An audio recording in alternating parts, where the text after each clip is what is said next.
What's that? Over yonder. The 2025 Monster Manual is coming out.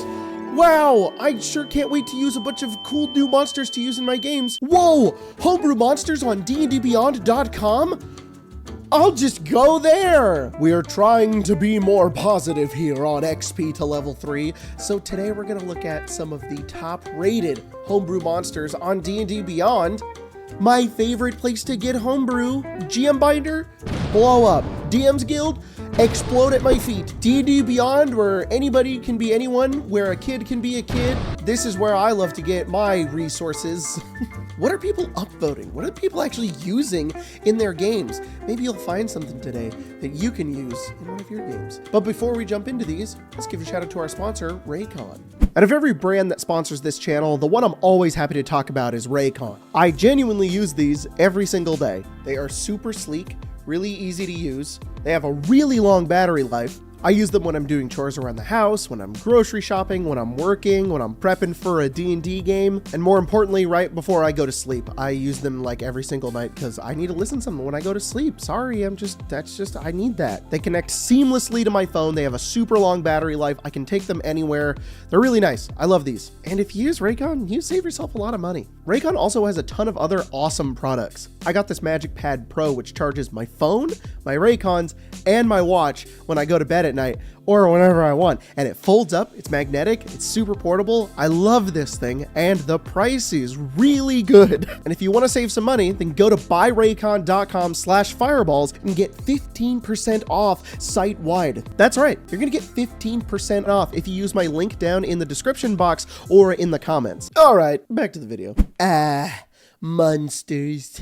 So we got a lot in here, and some are by some cool creators like Jess Jackdaw right here. These are pretty cool.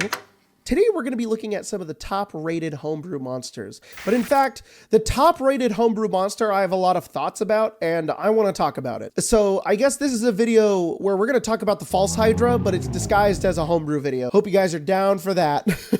The number one most upvoted monster on D&D Beyond is the False Hydra. Who could have guessed? I love the huge aberration that makes you forget its existence. Okay, I'm going to be honest. I'm not a big fan of the False Hydra. I have seen many a YouTube video explaining what it is, and ideas sound pretty cool, but in practice, I feel it's a little not worth it, and kind of just feels like you gaslight your players into being like, whoa, what a scary monster. I think the False Hydra is a great, like, mini adventure idea.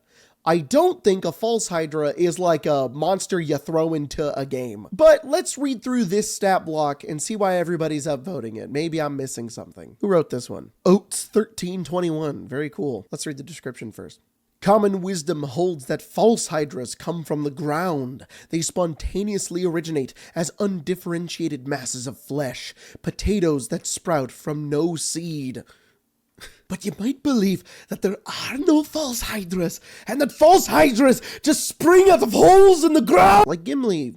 Like Gimli says that in that one movie. Supposedly, they germinate in response to lies, and that each falsehood causes a false hydra to swell larger. Whoa, so do our world leaders. That's crazy. Scholars agree, because they have no better idea. In fact, so much about these abominations boggles the mind that scholars really don't know where to begin. Paranoia dominates any discussion about it. Everyone wants to know, is it here? Is it in my town? Is that long, flaccid face watching me through the window even now? I don't want to think about that. There are false alarms. No, there are false hydras. Criminals and deserters have pleaded that they were merely under the influence of the false hydra, or that they were merely trying to escape its influence, and sometimes that was the truth. There are towns in the Grey Waste victims of false hydras. People do not revisit those sites out of fear of vengeful ghosts, and perhaps the false hydra is still there, the black rot at the center of the bone. And how would you know? In gentler lands, you will find skeptics. These erudite scholars will stroke their chin and calmly tell you that there is no such thing as a false hydra. It is some confabulation.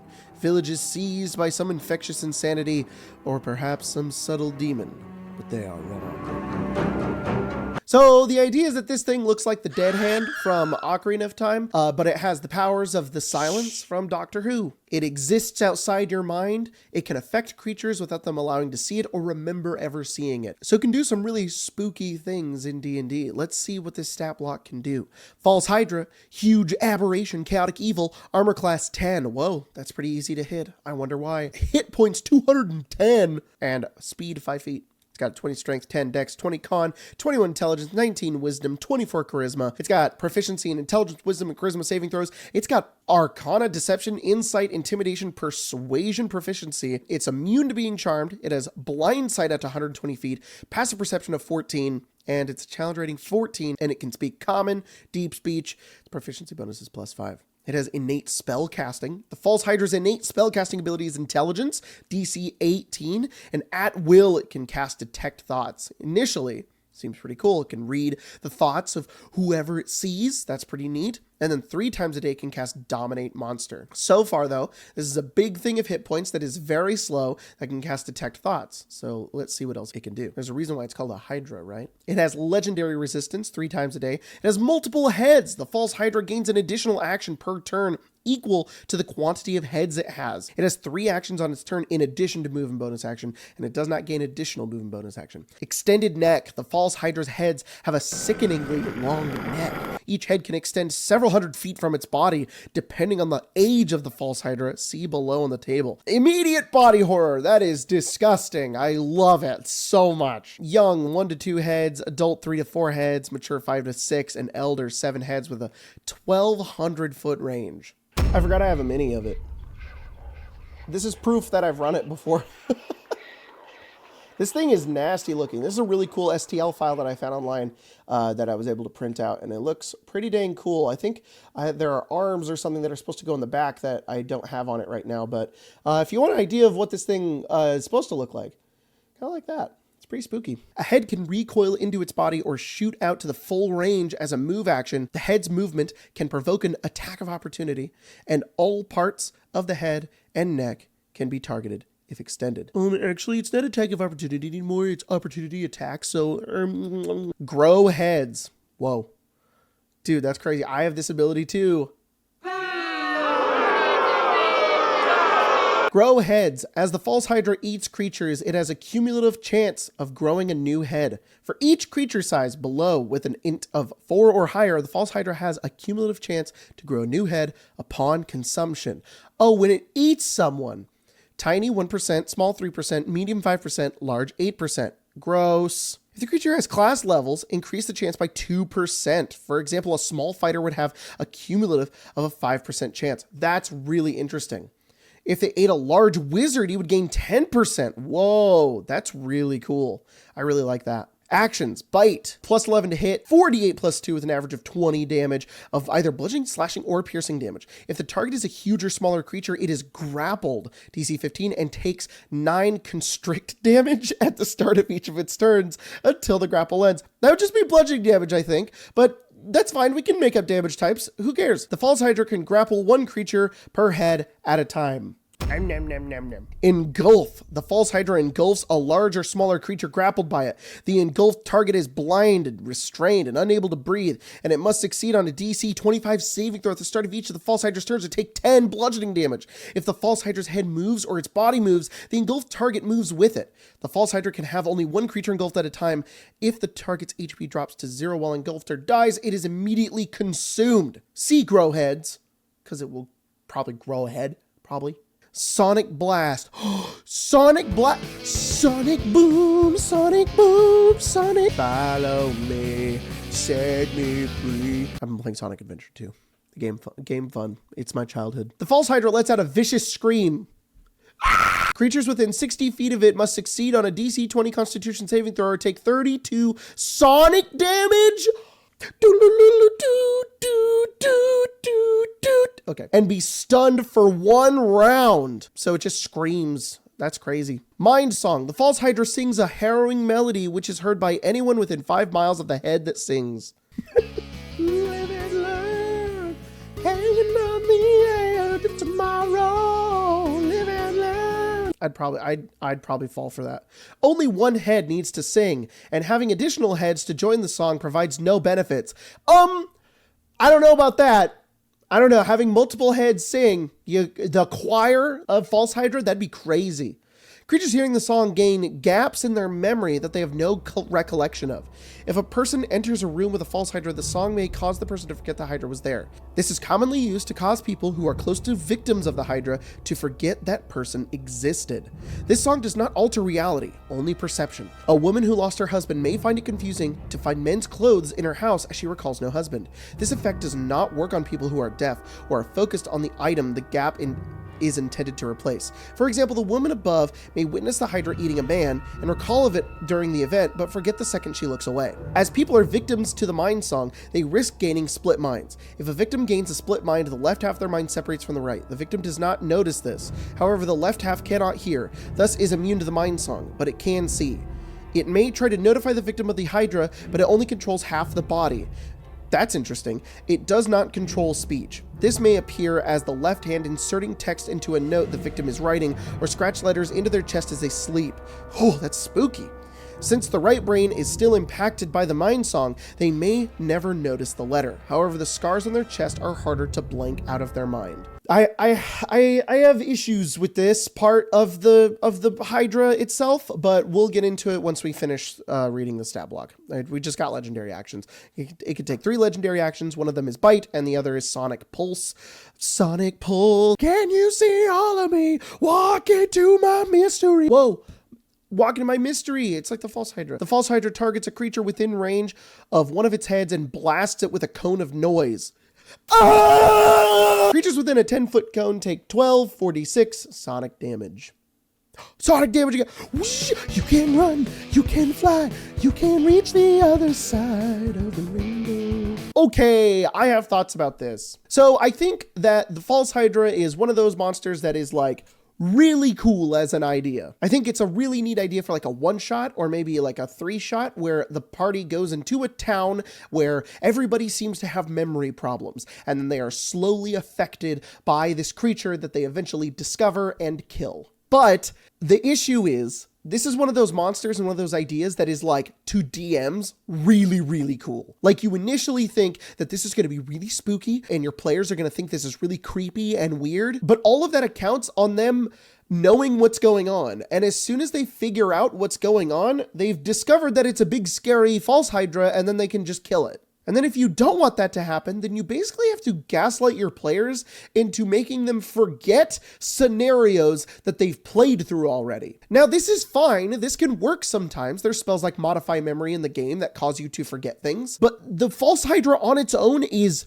really vague with how it gets rid of your memory. Because Modify Memory is not a spell that it can cast here. I know there's multiple stat blocks of the False Hydra. We're just looking at this one right now. And to be fair, I don't think this is the one that I used when I ran it one time. I stuck it in our Icewind Dale game, and I was like, I don't know if this monster is all that it's chalked up to be. Because it does not alter reality, only perception. A woman who lost her husband may find it confusing to find men's clothes in her house after she recalls no husband. So can the mind song just delete any memory that is in their mind? Or was the False Hydra pretending to be her husband? Because my idea of it is that it forgets the events of the False Hydra itself. Not that the False Hydra can Jace Bellerin mind sculpt your brain.